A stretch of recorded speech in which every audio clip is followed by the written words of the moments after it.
Alors bonjour à tous les amis, nous partons aujourd'hui en Angleterre voir cette magnifique TVR Griffith. Allons voir ça. Admirez ici la combinaison de couleurs tungsten grey, donc gris anthracite, finement métallisé. Et avec les jantes aluminium grise, le top donc en mohair si je puis dire, donc rouge bordeaux, pas de faute de goût, c'est une configuration de couleurs incroyable. On voit ici cette double ligne d'échappement inox à gros diamètre à l'arrière. C'est une auto,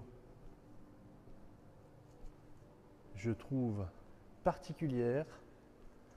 L'avant avec ses phares carénés, la ligne générale, c'est une auto intéressante, également sur le point de vue technique. Avec, on voit, des tailles de pneus différentes sur l'avant et sur l'arrière, même en diamètre. On est sur 15 pouces à l'avant, 16 pouces à l'arrière. On le voit ici sur cet élément stylistique qui est caractéristique de la Griffith, également de la nouvelle série de Griffith qui est sortie.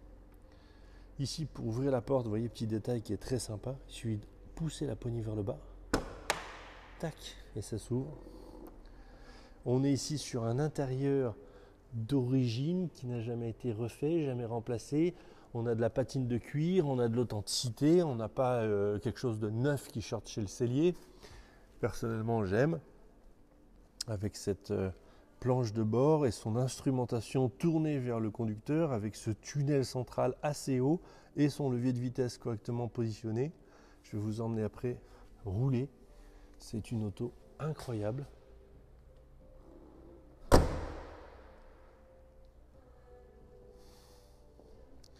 Avec, on le voit, des feux arrière d'Opel à l'envers. Les rétroviseurs sont issus de la production de Citroën. On reconnaîtra les rétroviseurs de Citroën CX. Et oui, TVR devait aussi trouver des composants. Ils n'ont pas pu tout inventer, on est bien d'accord. On va enlever le toit et je vais vous montrer que je trouve que le système est hyper pratique, entre guillemets. Ici, on a les deux bras aluminium, vous voyez, à l'arrière. Il suffit de casser ici l'angle, tout simplement avec la main, vers le bas. De la même manière, hop, cette armature aluminium vers le bas. Ensuite, en ayant préalablement descratché cette partie-là, voilà, on peut rabaisser ça, aller vers le bas. Et le top, en fait, s'enlève de cette manière. Donc on peut rouler de cette manière, je dirais, ou remettre cette partie-là.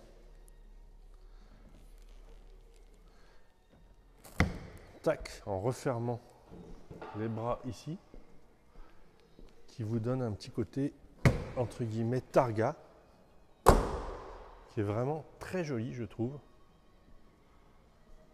Donc c'est une auto couteau suisse, avec laquelle on peut faire beaucoup de choses. Et regardez cet intérieur. Donc déjà, on est très très bas. Vraiment, la hauteur, vous voyez, par rapport au sol, je dirais qu'on est sur une assise qui est autour de 30 cm de hauteur par rapport au sol. On est sur une position, vous voyez, qui est avec un tunnel central qui est très haut par rapport au siège. Et on a le bras qui est posé, je dirais, ici, avec le levier de vitesse devant. Le volant, et puis on a l'instrumentation qui est tournée vers le conducteur.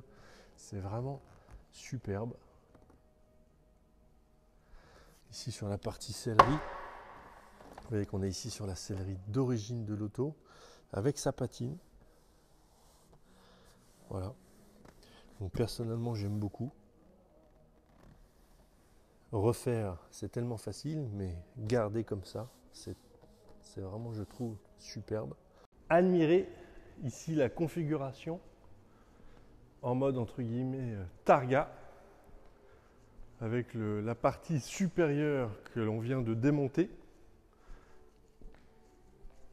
et que l'on vient de mettre dans le coffre. Admirez ici la ligne de l'ensemble. Superbe. Alors on a aussi un coffre que l'on peut ouvrir avec le petit interrupteur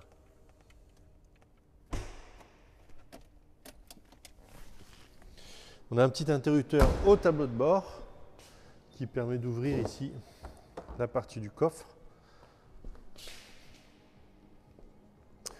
Alors ici, le coffre, vous voyez, est très profond et on arrive même à rentrer complètement le top arrière à l'intérieur.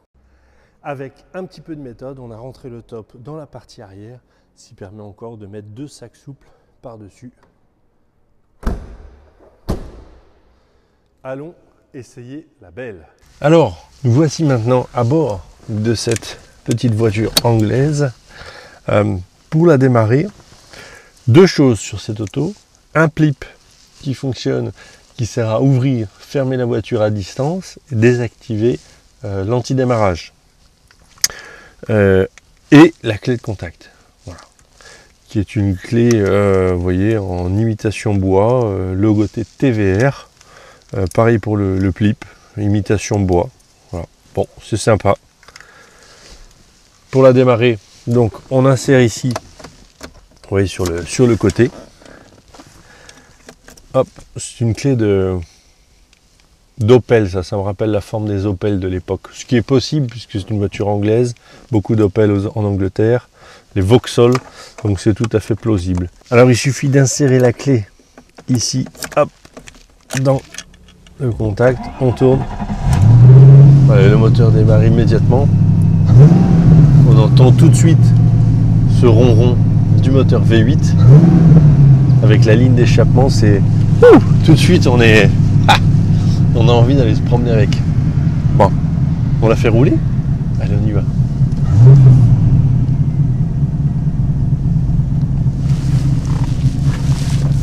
On va mettre la ceinture. Et ce qui est très intéressant au niveau de la position de conduite, moi qui fais 1m92, le tunnel central est assez haut, on est bien calé dans le fauteuil, du coup le bras est assez en hauteur, c'est super confortable, et sur la portière conducteur, on a l'accoudoir qui est bien placé, même pour les grands, donc super bien installé. Et regardez le volant, alors, moi j'aimerais peut-être qu'il soit un petit peu plus rapproché, mais bon, ça va, il est quand même bien. Et le levier de vitesse, regardez, j'ai juste à faire ça avec ma main. Le levier de vitesse est tout de suite là. Voilà, boîte 5. On a le frein à main. Et on y va. Là, on va faire rouler.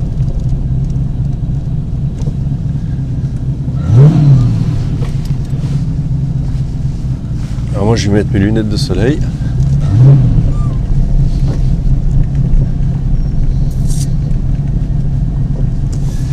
J'adore cette auto. Voilà. Le petit levier pour les clignotants ici, qui vous allume une diode verte à gauche. J'adore. Ça fait vraiment artisanal et c'est le cas.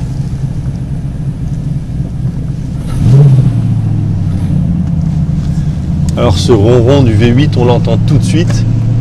C'est magique. Ça vous file des frissons, entre guillemets. Imaginez-vous au volant de cette TVR avec, vous voyez, ce poste de pilotage qui est vraiment face au conducteur, avec cette jolie casquette en cuir rouge. Alors évidemment, ça n'est pas du cuir, c'est du sky rouge. Et l'avantage, c'est que ça dure dans le temps. Regardez, ça bouge pas du tout. Et c'est très joli à l'œil. On retrouvera face au conducteur, donc sur la gauche, la température d'eau. Alors là, on vient de s'arrêter 10 minutes à l'arrêt, etc. La voiture, le ventilateur actuellement est en route. Elle se maintient en température toute seule. Voilà, quand on roule, elle est stabilisée autour des 90 degrés. Sa température de fonctionnement normale. Ici, on trouvera le contour TVR. Voilà. passage du Dodane, donc il faut être relativement à l'arrêt sur cette auto. Ensuite, le compteur de vitesse jusqu'à 270 km/h, donc 141 750 km au compteur pour cette TVR. Compteur en kilomètres. On retrouvera ici la pression d'huile, donc on est chaud évidemment, donc la pression d'huile à l'arrêt à chaud descend un peu, mais on est autour des 50 en roulant à régime moteur, donc aucun problème. Ici on retrouvera la jauge de niveau de carburant qui est ici, voilà. Et puis ici le voltmètre. Voilà, donc on a une voiture qui régule autour des 14 volts, ce qui est parfait. Voilà. On retrouvera ici, et c'est très sympa, un interrupteur pour les veilleuses, un interrupteur pour mettre les phares, ici un interrupteur pour l'anti-brouillard arrière, ça vous allume une petite diode ici. Pour les pleins phares, c'est la manette des clignotants qu'on pousse vers le fond et ça vous allume une petite diode bleue ici. Voilà, c'est vachement sympa. Et ici on trouvera, classique, les essuie-glaces. Le volant est réglable en hauteur. On va pas rouler comme ça, hein, c'est pas une tondeuse. Voilà, mais ça a le mérite d'exister. Voilà. Ensuite, on retrouvera ici un autoradio. Regardez comme c'est sympa. Hop. Bon, il est moche, hein, on est d'accord. Et on se met un petit filet de musique. Regardez. C'est génial.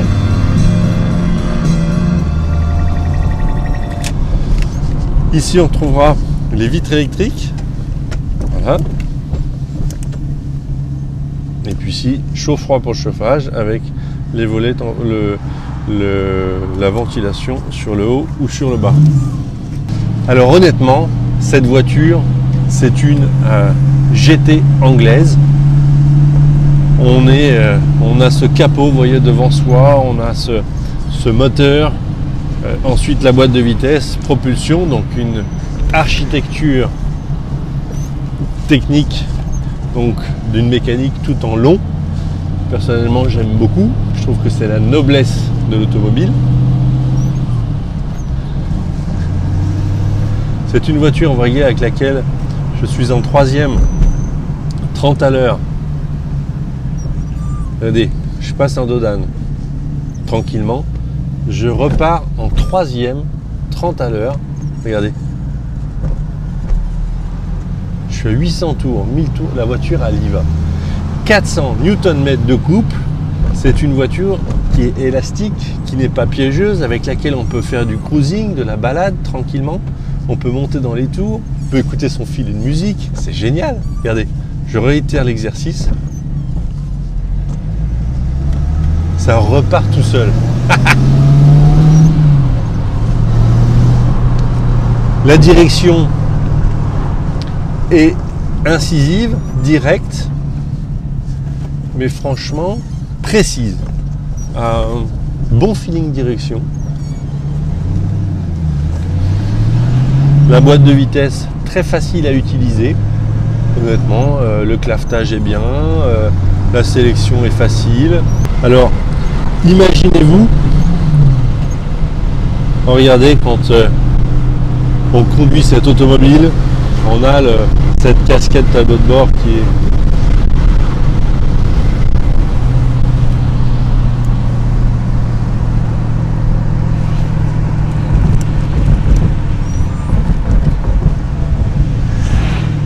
hop,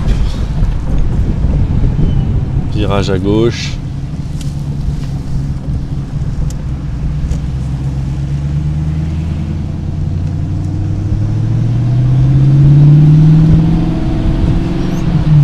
C'est tout de même magnifique de voir, vous voyez, ce capot devant soi.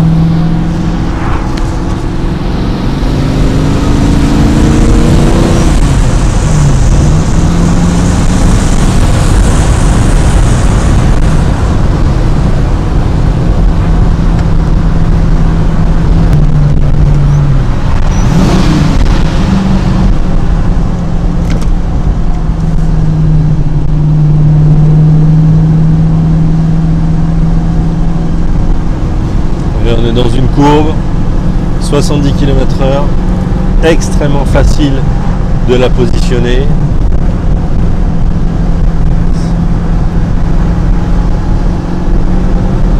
On réaccélère en sortie de courbe.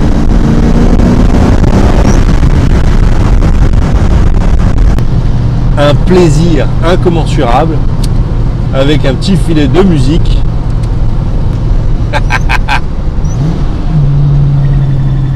Regardez.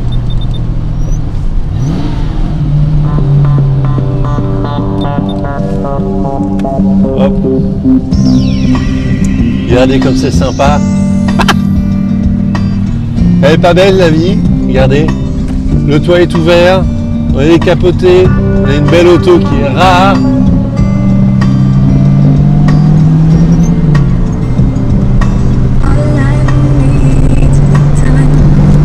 Les accélérations sont sympas.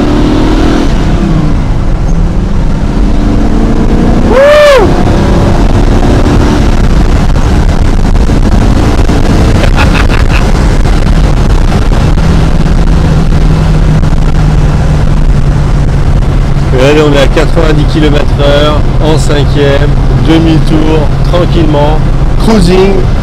On n'est pas bien là? Alors honnêtement, moi ce que j'aime dans cette automobile, son histoire aussi, avec cet autodidacte britannique, c'est comme beaucoup de constructeurs, je pense à Jaguar avec William Lalions qui a commencé par faire des paniers de motos, des paniers de sidecar. Morgan qui a fait d'abord des tricycles, des 3 roues. Eh bien TVR, lui, Trevor Wilkinson, il a commencé à 23 ans, il était mécano en fait, hein, il était mécano, il a acheté un vieux garage juste après-guerre, hein, qui fabriquait avant des roues, qui restaurait des roues en bois. Et dans ce garage, eh bien, finalement, il crée son atelier qui s'appelle Trevcar Mechanics, qui s'appelle Trevor, et en fait il fait de la mécanique sur les automobiles, mais sur les camions, sur les tracteurs, il fait ce qu'on lui demande entre guillemets. Et puis il rencontre une personne fan d'auto et ils se mettent tous les deux à bricoler les autos, et puis un jour ils se disent tiens, pourquoi pas faire notre propre voiture, et donc ils font une auto, ils fabriquent la première auto. Et ils renomment la société TVR Engineering. Alors TVR en fait c'est simplement un mélange des lettres du prénom Trevor. TVR. Dans Trevor il y a un T, il y a un V, il y a un R. Voilà, TVR est né, TVR Engineering. Et puis un jour il y a un Américain qui leur passe commande pour une auto, donc sur un châssis tubulaire acier, donc un châssis qu'ils fabriquent entièrement avec des tubes carrés, et ils soudent, etc. Ils construisent le châssis, et puis finalement il faut quand même y mettre une carrosserie à ce châssis, et donc ils créent une carrosserie finalement en fibre de verre qu'on connaît tous, qui vont poser par-dessus. La mécanique, elle a toujours été achetée, empruntée à gauche, à droite. Il y a eu des moteurs Climax, il y a eu des moteurs MG, il y a eu plein de moteurs. Ici on est dans une Griffith qui est équipée donc toujours de ce concept avec châssis tubulaire acier, carrosserie en fibre de verre. Ici on a donc un moteur Rover, donc qui a été monté dans les Morgan Plus 8, dans les Range Rover, dans les Rover, les SD5, etc. C'est un moteur connu qui est robuste, et finalement ici il a été préparé, donc ils ont pris le moteur à la base 4 litres, hein, qui était sur les Range, sur les Morgan, etc. Et puis ici, elle a été vendue, cette voiture, en 4 litres aussi, hein, elle a été vendue en 4 litres 3, c'est le 476, c'est la 430, 4 litres 3. Et elle a été aussi faite ensuite en 500, un peu plus après. Ils ont sorti la modèle en 500, donc en 5 litres. Ici, on est sur un modèle qui est finalement un bon compromis, qui est assez rare, avec le moteur 280 chevaux. Mais la puissance, c'est une chose. Ce qui est surtout sympa, c'est le couple. Vous avez de la cylindrée, puisque vous avez 4 litres 3, vous avez 8 cylindres en V, et vous avez donc 400 Nm de couple. Et là, regardez, je suis en 4e vitesse à 1500 tours minute, à 50 km/h. Et en fait, on prend vachement de plaisir à la rouler cool cette voiture, en cruising avec un petit filet de musique. Et ça, je trouve ça super sympa. Et cette voiture-là, elle a été faite à la Griffith entre 80, elle était présentée à Birmingham en 90. Elle est sortie seulement en 92, le temps de la construire. Et puis, je dirais de 92 à 2002, bon, elle s'est fait 10 ans cette voiture. En 10 ans, ils ont fabriqué 2500 autos. La grande majorité conduite à droite pour le marché export. Conduite gauche, il y a eu très peu d'autos vendues. En France, en Allemagne, aux Pays-Bas, très peu d'autos vendus. Des TVR, Griffith, conduite gauche, des vraies conduites gauche comme celle-ci. Je ne connais pas exactement le chiffre, c'est difficile de le trouver, mais on pourrait dire une centaine d'automobiles seulement, tellement c'est quand même pas fréquent. Cette voiture a été livrée neuve en Allemagne, elle est ensuite allée aux Pays-Bas, elle est ensuite venue en France et tout son historique est documenté depuis le début. On a son carnet d'entretien, son manuel, on a les factures, on a vraiment un bel historique d'une auto qui est sortie en gris titanium avec un intérieur rouge. Son intérieur est toujours celui d'origine, la peinture a été refaite évidemment, l'auto a 30 ans, mais elle est dans sa couleur d'origine en revanche, et l'intérieur est resté d'origine. Donc c'est une auto intéressante et honnêtement, c'est une voiture qui, à mon sens, est un rapport qualité-prix incroyable. D'avoir une auto d'une technicité comme celle-ci, avec un châssis tubulaire digne des voitures de course, suspension, double triangle à l'avant, double triangle à l'arrière, combiné ressort amortisseur qu'on peut régler, une boîte 5, un moteur V8 de 180 chevaux posté en centre à l'avant, une voiture qu'on peut décapoter en targa, complètement décapotée, on peut mettre le targa dans le coffre, on peut en mettre 2 sacs souples, on a les vitres électriques, on a une 5e, on peut rouler sur l'autoroute à 140, 150, 160, tout ce qu'on veut. C'est incroyable et c'est une auto qui est quand même méconnue et qui est facile à entretenir. On a les pièces, on a ce qu'il faut. Si vous avez un problème de fuite de verre, on sait réparer. Franchement, incroyable comme auto. Ici, elle mérite de trouver un collectionneur qui va la bichonner, entre guillemets. On a vendu cette voiture, c'est la 3e fois qu'on propose cette voiture. Une première fois, on a vendu cette auto à un de nos collectionneurs qui a une collection de 20 autos, qui avait toujours rêvé d'une TVR. Il l'a mis dans sa collection. Je ne sais même pas s'il l'a sorti une fois. Je ne suis pas sûr en réalité qu'il ait utilisé la voiture. Et puis il nous en achète une autre. Et pour un problème de place, c'est qu'à un moment donné, quand on ne peut pas non plus étendre indéfiniment les autos. Et donc il nous en achète une autre, une Jaguar Type E coupée, et il dit mais avec un tour, il dit ça fait quand même un peu doublon parce que la Jaguar Type E, anglais, long capot, nanani nanana, la TVR c'est un peu pareil, j'ai pas envie de séparer des autres, j'ai pas encore démarré mon histoire avec elle puisque je l'ai pas utilisée. Ok, allez, est-ce que tu me la reprends pour la vente de Jaguar Type E? Donc on reprend cette TVR, incroyable, on la vend à un de nos clients médecins de la région de Rouen, qu'on connaît très bien, qui achète les autos tous les ans. Donc on sait que quand on lui vend l'auto, un an après, on a la voiture à revendre. Il change, c'est son plaisir. Il achète, il vend pour changer de voiture, pour découvrir d'autres choses, pour se faire plaisir. Et là, je ne m'y attendais pas. 2 mois après, il dit « Antoine, j'ai déjà fait le tour de la voiture, c'est bon, on peut changer. » J'ai dit « Mais Pascal, vous venez de la voir cette voiture. » Il dit « C'est pas grave, on change. » Alors la voiture revient, le client a fait même pas 1000 km avec. Elle mérite de trouver le garage d'un passionné qui va prendre autant de plaisir que j'en prends là avec. C'est une auto incroyable.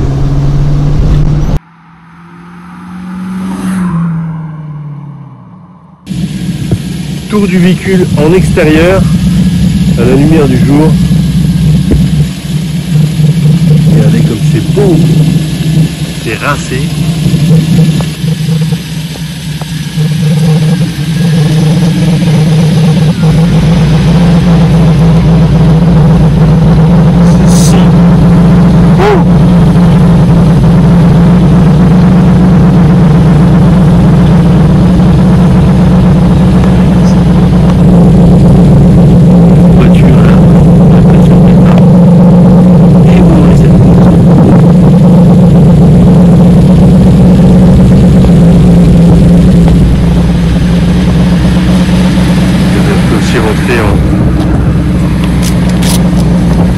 Version encore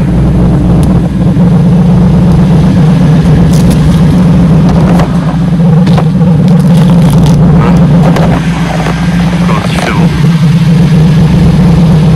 Avec son intérieur, regardez son intérieur, cuir d'origine avec la patine. C'est sympa, hein. On peut encore mettre 2 sacs derrière, 2 sacs dans le coffre qui regarde déjà le toit. Super.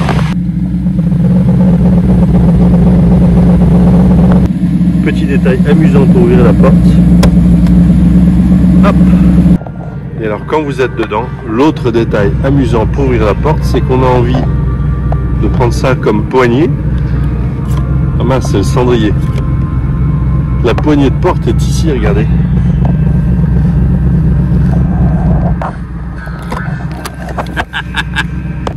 Autre bizarrerie britannique, regardez où ils nous ont placé l'allume-cigare dans la porte. Pratique, hein? Quand vous ouvrez la porte, imaginez, vous avez le fil comme ça. Bizarrerie anglaise. Voilà la planche de bord également, vous voyez, avec le carbone.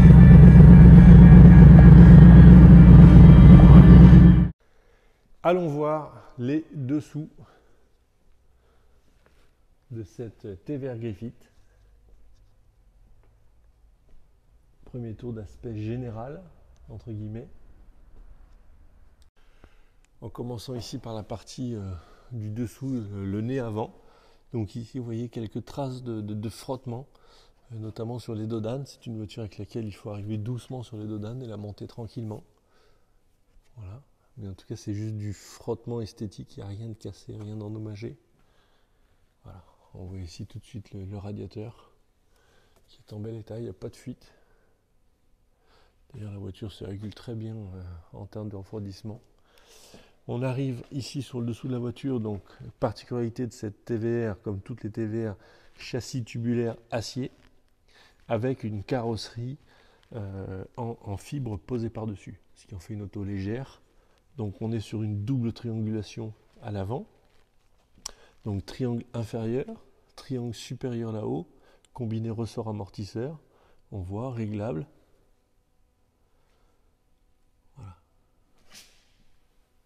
Donc ici, on voit que c'est une voiture entretenue, hein, tous les petits cylindres, etc. Tout ça, c'est parfait.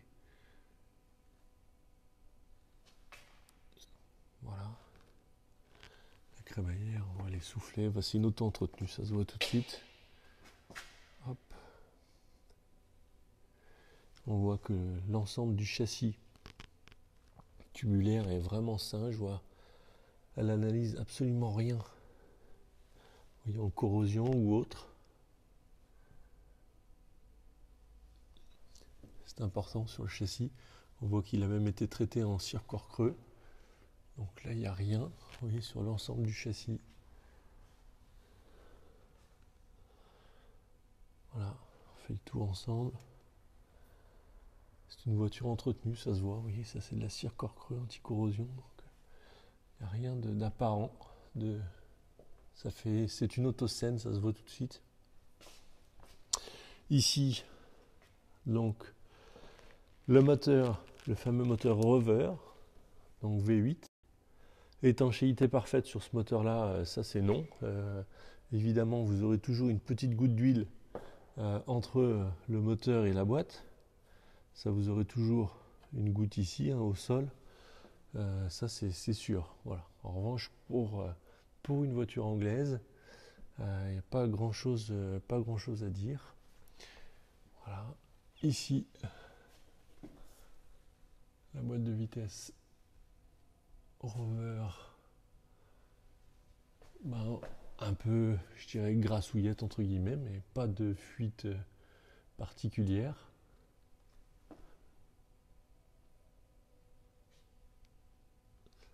La partie échappement, bon, on voit ici quelques traces de frottement sur ce tube d'échappement, mais qui est un point, on le voit, c'est un point bas de l'auto. On voit que c'est une auto entretenue, encore une fois, vous voyez toutes les traces d'échappement pour protéger les pare-chaleurs. Tout ça, tout est impeccable. Voilà. On continue. Bon, l'échappement est en inox ici, donc ça bouge pas. Avec ces deux sorties, regardez qui sont... regardez la taille des sorties. Le son de cette voiture est vraiment, encore une fois, incroyable. D'ailleurs, on voit que l'échappement gauche est légèrement plus bas que l'échappement droit. Ça mériterait un petit réglage. Ici, vous voyez, même la visserie, tout ça, c'est une auto entretenue, hein, c'est flagrant. On arrive ici sur le différentiel arrière. Donc ici, on est sur une suspension également double triangulation. Donc on voit triangle inférieur, triangle supérieur là-haut. Deux combinés ressort amortisseur. Ici, barre stabilisatrice.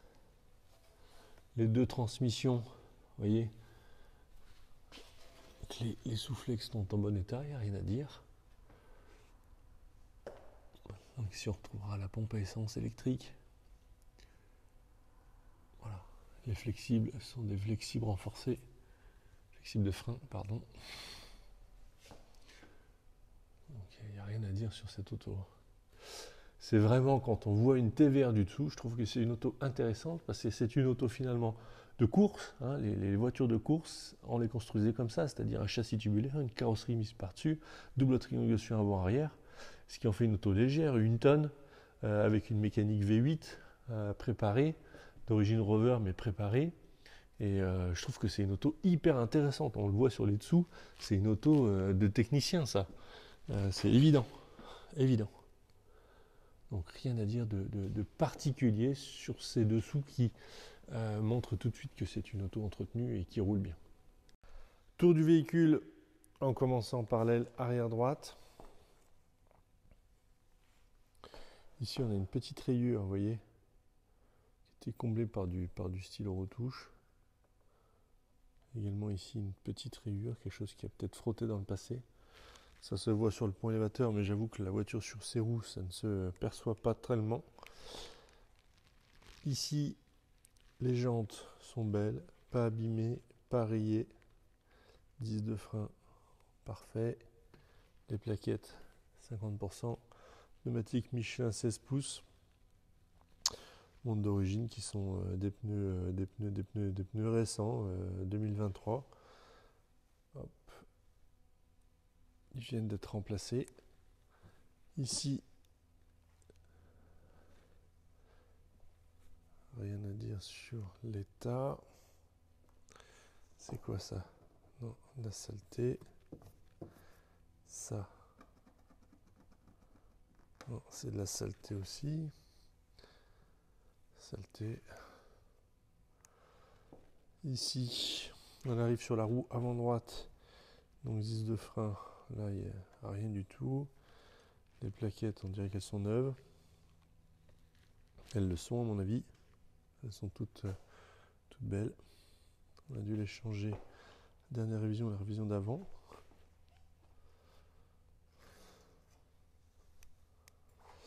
Hop, ici la jante est belle. Pneumatique. Donc c'est une marque différente des pneus avant, parce qu'il n'y avait plus.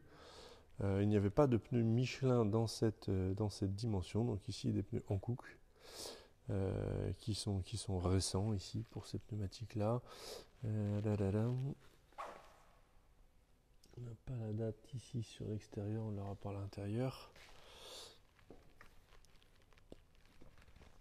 Ici, sur la face avant, des petits impacts de gravillonnage. C'est une auto qui roule, l'avant est bas. Mais enfin, on est sur le pont élévateur, la voiture sur ses roues, ça ne se voit pas. Ici, les globes de phare sont très beaux, très propres à l'intérieur, rien à dire. Ici,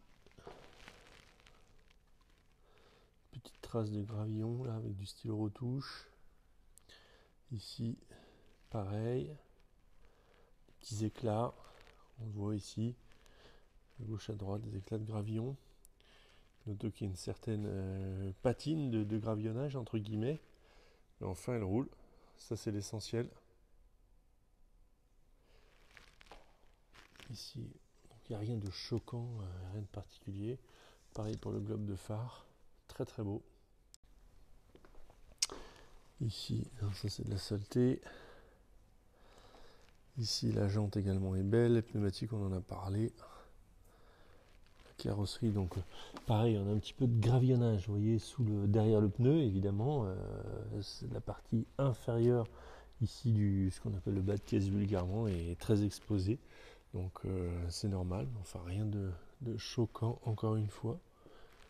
La présentation est homogène sur cette auto.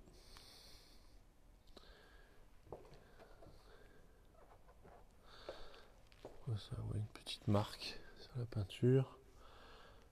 Hop. Ici un éclat de gravillonnage. La jante ici est également belle, il n'y a rien à dire. Disque plaquette, on en a parlé, les pneus sont neufs.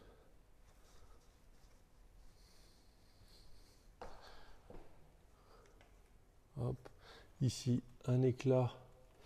Là c'est probablement peut-être un outil ou quand on a essayé de démonter le phare, vous voyez, un tournevis qui aurait fait bras de levier ou quelque chose. En tout cas, pour moi c'est plus un outil ou quelque chose qui serait venu endommager un peu là. C'est pas récent, mais petite trace. Hop. Donc ici on reconnaît les feux d'Opel tournés à l'envers. Opel Vectra, je crois de mémoire, ces feux là. Ici, tiens, c'est quoi ça? Petite rayure de frottement là. Peut-être on peut masquer ça un petit peu en lustrant. C'est possible. Quelque chose qui a dû frotter légèrement.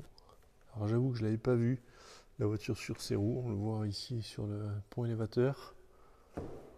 C'est quoi? Non, ça c'est de la saleté. Bon, rien à dire de plus. On va essayer de lustrer.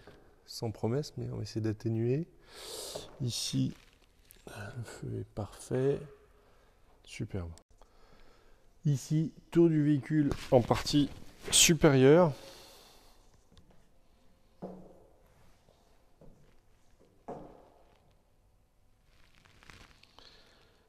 Hop. Bon, l'application de la peinture, on voit quelques petites traces de poussière, etc. La peinture n'a pas été faite récemment, c'est assez ancien. Mais enfin, la présentation reste tout à fait belle. Le pare-brise TVR, là ici est en bel état. On verra de l'autre côté après. Le rétroviseur est en bel état aussi. Vitrage. Ici, toute la partie top et arrière a été refaite complètement par un sellier. Je dirais il y a 1 an ou 2, par l'ancien propriétaire. Ça paraît bizarre de dire ça, mais on a eu coup sur coup 2 propriétaires qui l'ont gardé 100 km et l'autre 600 ou 700 km. Donc évidemment, ils n'ont pas eu longtemps. C'est l'autre collectionneur des Yvelines à qui on l'avait racheté initialement, qui a eu plusieurs TVR, qui connaît bien ces modèles-là, qui avait refait ça. Donc c'est très bien fait. C'est joli. Ça va très bien avec l'intérieur cuir bordeaux. Donc ici sur l'application, encore une fois, une petite rayure là sur la coque extérieure de rétroviseur. Ici, non, un petit impact de gravier là. Et ici, mais bon, c'est juste des impacts là, il n'y a rien. Sinon, hop, la casquette là on la voit à travers la vitre, elle est belle. Ici on a un impact de gravier ici. Voilà. Après on a une trace ici de frottement. En fait c'est simplement quand on ouvre le capot, il faut faire attention à ce que ça ne vienne pas frotter ici. Je vais vous montrer ça. Donc ici, pour ouvrir le capot, voilà. Donc on a la partie arrière ici qui se déclipse, qu'on tire légèrement comme ça, voilà. Et ensuite, on vient déclipser la partie avant, et vous allez comprendre pourquoi il faut faire attention. C'est que tout simplement le capot se lève et passe, vous voyez, il faut le faire passer au-dessus des ailes, vous voyez. Donc si on le fait mal passer, comme ça reste une voiture en fibre, donc ça peut bouger, c'est très léger, hein. Et donc on peut faire frotter ça ici. Donc il faut faire attention qu'on l'ouvre délicatement. Voilà. Hop, ici, vous avez une petite barre. Alors tout est léger, hein. Le capot est léger, la petite barre de fixation ici est légère. On comprend que l'auto fasse 1 tonne. J'en profite pour vous montrer tout de suite le cœur de la belle. Donc ici on retrouvera le dessus du châssis tubulaire de cette voiture avec, on voit ici la fixation de triangle supérieur. Voilà, on a le radiateur ici qui est complètement en biais. Et on a ce moteur donc d'origine Rover, ce V8 Rover qui est un moteur incroyable, hein, qui était monté dans les Range, dans les Morgan Plus 8 aussi. Nous qui vendons quand même pas mal de Morgan. Ce moteur est extrêmement robuste, très agréable. Et on voit ici, il est placé, vous voyez, en centrale avant, c'est-à-dire qu'il est derrière l'essuie-avant, positionné. Ce qui est très intéressant en termes d'équilibre des masses pour le châssis et en termes de stabilité dynamique. Ici, on voit que le moteur Rover a été amélioré, il n'a pas été mis bêtement dans l'auto. On voit ici que les échappements, notamment, vous voyez, reviennent par devant, redescendent ensuite. Ici, c'est une auto qui est suivie. On voit la pompe à eau a été refaite récemment. Tout ce qui est système d'allumage est refait. L'alternateur est refait. On voit que, vous voyez, les colliers, etc., tout ce qui est fixation est entretenu. Ça se voit, c'est une auto où les pièces sont démontées, sont régulièrement nettoyées. C'est une auto entretenue. Rien à dire de particulier.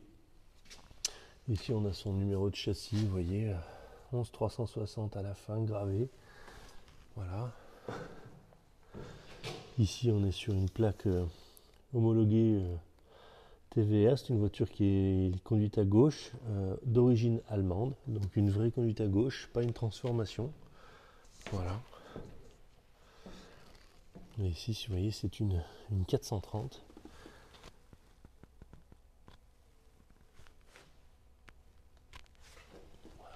Je trouve que c'est une auto extrêmement intéressante. Et le moteur est magnifique. Et ça fait entretenu, ça se voit tout de suite. Alors, nous terminons la présentation de cette TVR Griffith. Honnêtement, c'est une auto qui m'a charmé depuis la première fois que je l'ai vue. Un client qui l'avait en doublon dans son garage, qui ne s'en servait plus trop et qui m'a proposé effectivement de la racheter. Ce que l'on a fait après un essai, j'ai été complètement séduit par cette auto que je trouve un peu méconnue et qui devrait l'être plus. J'entends, c'est une auto qui est faiblement construite, faiblement diffusée, d'autant plus en conduite à gauche, c'est extrêmement rare, peut-être une centaine. Ici, sur un modèle qui a été livré neuf en Allemagne, qui a son historique, qui est arrivé en France fin des années 2010, et puis qui est dans les mains de collectionneurs. C'est une auto qui est fait 1 tonne, qui est légère, avec un moteur V8 Rover positionné en centrale avant, associé à une boîte 5 vitesses, 280 chevaux, vous avez 400 Nm de couple. C'est une voiture qui est facile à conduire, elle est élastique, vous pouvez être bas dans les tours, vous pouvez monter en régime, elle n'est pas piégeuse, la couleur est belle, l'intérieur est d'origine avec sa patine, c'est magnifique. On peut faire un targa, on peut décapoter un peu plus, on a les vitres électriques, c'est une auto utilisable vraiment et faiblement produite, relativement facile à entretenir puisqu'on a les pièces et on a les spécialistes ici en France et localement pour entretenir. Et c'est une auto qui vaut moins cher que peut l'être une Morgan Plus 8 par exemple, alors que elle est plus fabriquée, c'est-à-dire qu'en nombre de production, il y en a eu beaucoup plus que ça. Donc il y a quelque chose qui est parfois surprenant, mais je trouve que c'est une auto intéressante et qui mérite sa place dans le garage d'un collectionneur. Et à conduire, c'est une petite GT, cruising, c'est vraiment sympa, couple. Moi, j'ai été séduit. Donc n'hésitez pas à venir à la galerie nous voir, à venir la voir. Elle mérite de trouver son collectionneur qui va la garder, qui va l'utiliser et qui va l'aimer tout simplement. Voilà. N'hésitez pas à venir nous voir à la galerie quand vous voulez. Ce sera avec grand plaisir. À bientôt. Au revoir.